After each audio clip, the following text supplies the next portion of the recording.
Assalamualaikum warahmatullahi wabarakatuh. Kita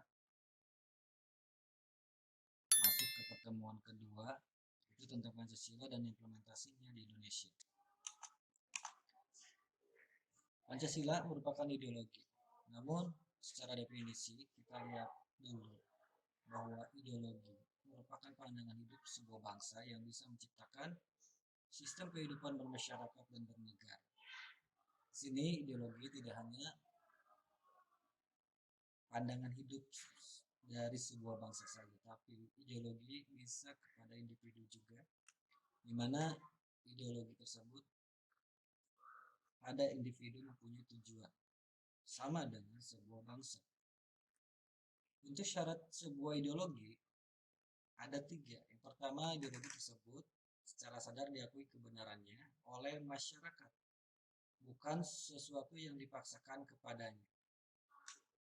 Syarat kedua yaitu ideologi membuka dirinya untuk dikembangkan secara terus-menerus dari generasi ke generasi, sehingga menjadikannya hidup dan dinamis, bukan sesuatu yang kaku dan beku.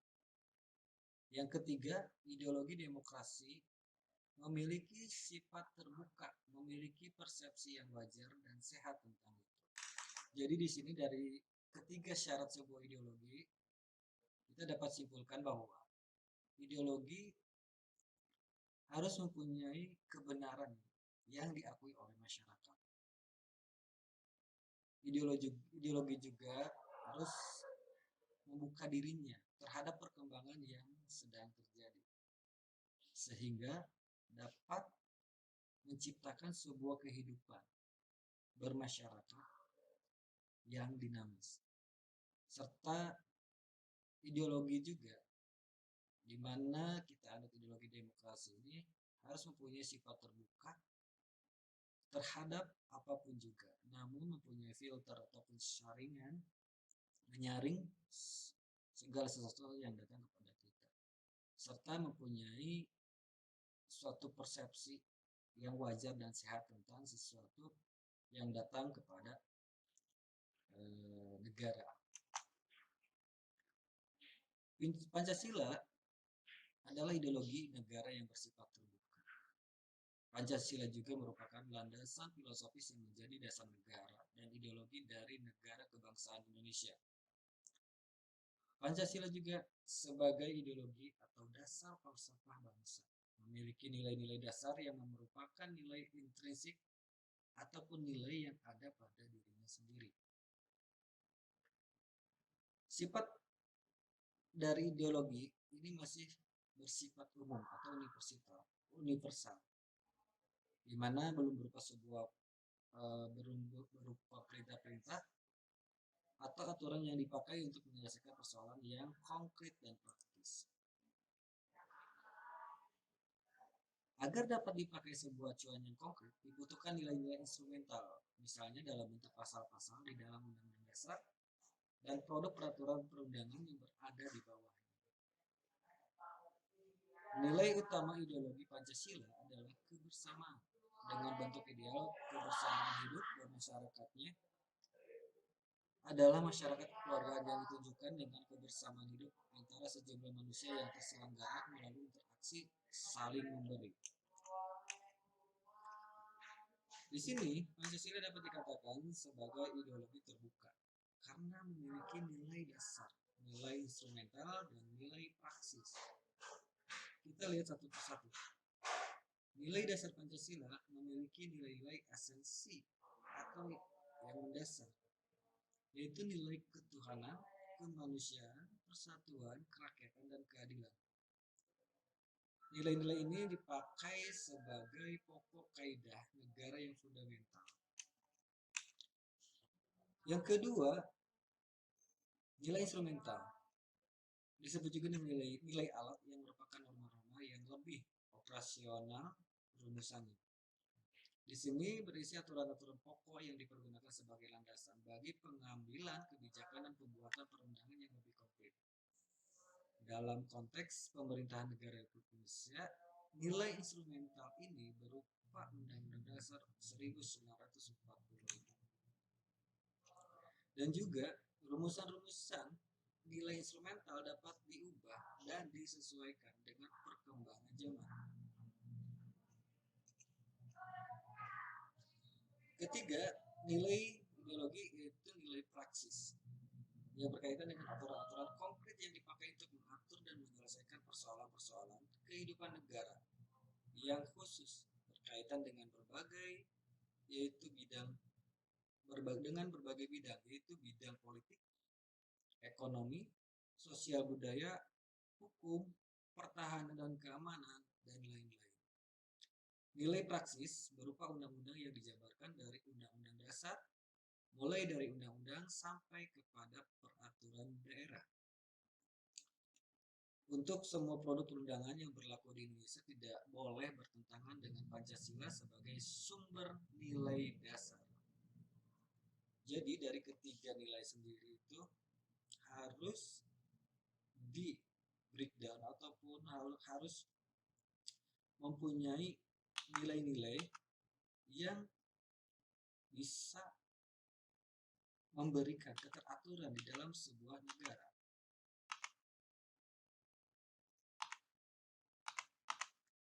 Oke, untuk nilai-nilai dalam sila-sila Pancasila, dari kelima sila Pancasila ini yang pertama ketuhanan yang Maha Esa.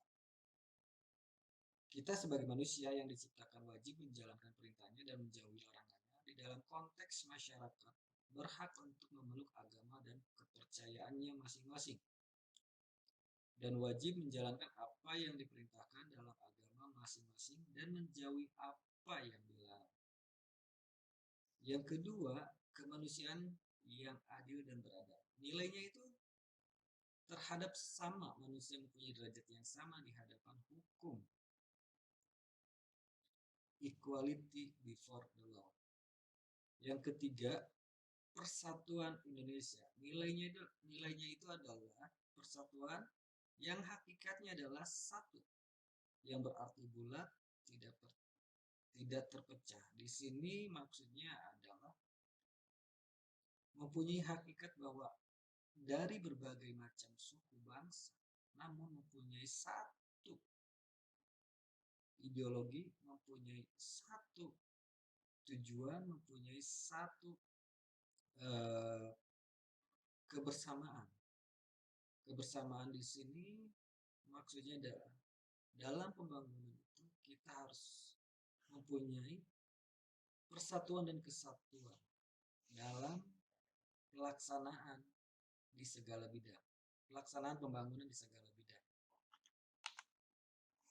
Nilai-nilai dalam sila-sila Pancasila yang keempat yaitu kerakyatan yang dipimpin oleh hikmat kebijaksanaan dalam permusyawaratan perwakilan.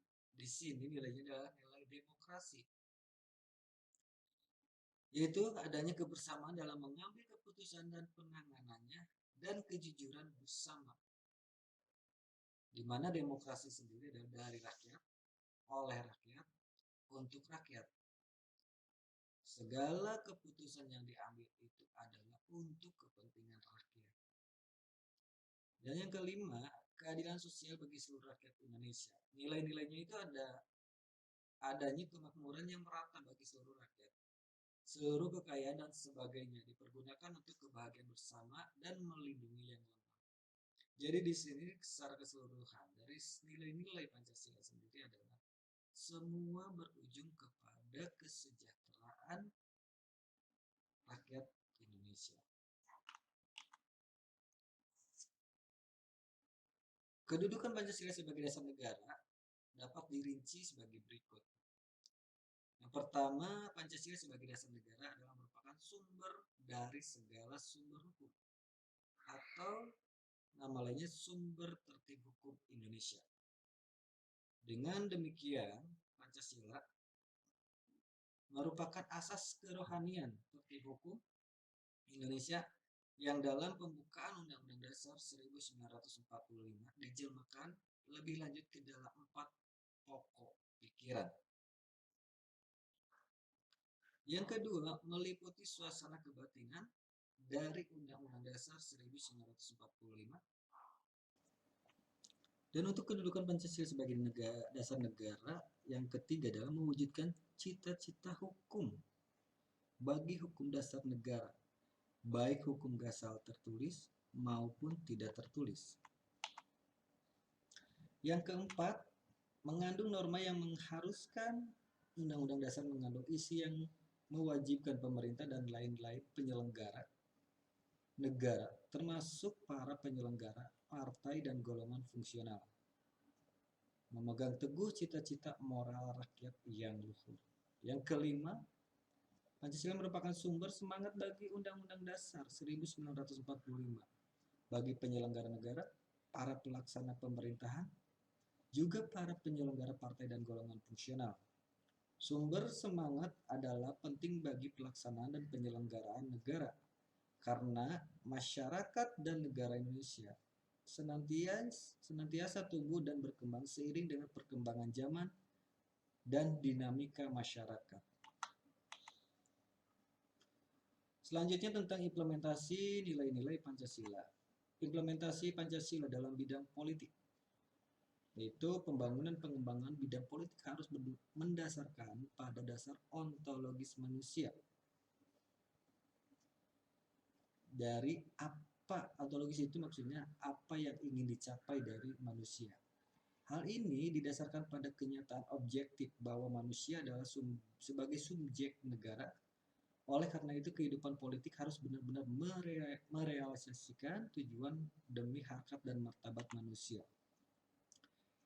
Selanjutnya, perkembangan politik negara terutama dalam proses reformasi dewasa ini harus mendasarkan pada moralitas sebagai tertuang dalam sila-sila Pancasila dan esensinya, sehingga praktek politik yang menghalalkan segala cara harus segera diakhiri. Yang kedua, implementasi Pancasila dalam bidang ekonomi. Dalam dunia ilmu ekonomi terdapat istilah yang kuat adalah yang menang. Sehingga lajunya pengembangan ekonomi mengarah pada persaingan bebas dan jarang mementingkan moralitas kemanusiaan. Hal ini tidak sesuai dengan Pancasila, yang lebih tertuju kepada ekonomi kerakyatan, ekonomi yang humanistik, yang mendasarkan pada tujuan demi kesejahteraan rakyat yang luas. Selanjutnya tentang pengembangan ekonomi, bukan hanya mengejar pertumbuhan saja, melainkan demi kemanusiaan, demi kesejahteraan seluruh masyarakat. Maka sistem ekonomi Indonesia mendasarkan atas kekeluargaan seluruh bangsa. Yang ketiga, implementasi Pancasila dalam bidang sosial dan budaya. Dalam pembangunan dan pengembangan aspek sosial, budaya didasarkan atas sistem nilai budaya yang dimiliki oleh masyarakat. Pengembangan sosial budaya pada masa reformasi ini mengangkat nilai-nilai yang dimiliki bangsa Indonesia yang bersifat humanistik. Artinya, nilai-nilai Pancasila mendasarkan pada nilai yang bersumber pada harkat dan martabat manusia sebagai makhluk yang berbudaya. Dan yang keempat adalah implementasi Pancasila dalam bidang pertahanan dan keamanan. Negara pada hakikatnya adalah merupakan suatu masyarakat hukum demi tegaknya hak-hak warga negara. Maka diperlukan peraturan perundang-undangan negara baik dalam rangka mengatur ketertiban warga maupun dalam rangka melindungi hak-hak warganya. Di sini dari semua implementasinya baik dalam bidang politik, ekonomi, sosial budaya, pertahanan dan keamanan, semua bertujuan dalam mengatur kehidupan bangsa Indonesia. Sehingga yang diinginkan oleh masyarakat Indonesia adalah terciptanya keadilan sosial bagi seluruh rakyat Indonesia dan bisa meningkatkan kesejahteraan masyarakat Indonesia dalam bidang ekonomi, dalam bidang politik, dalam bidang sosial budaya, dan dalam bidang pertahanan dan keamanan. Jadi untuk pertemuan kali ini tentang implementasi, kita harus sebagai mahasiswa kita bisa mempelajari diri kita sendiri bahwa apa yang ingin dicapai dari hasil dari perkuliahan Anda. Jadi Anda harus bisa membuat suatu hal yang bisa bermanfaat bagi diri Anda, bagi keluarga, dan bagi masyarakat. Disinilah pentingnya Pancasila yang dihubungkan dengan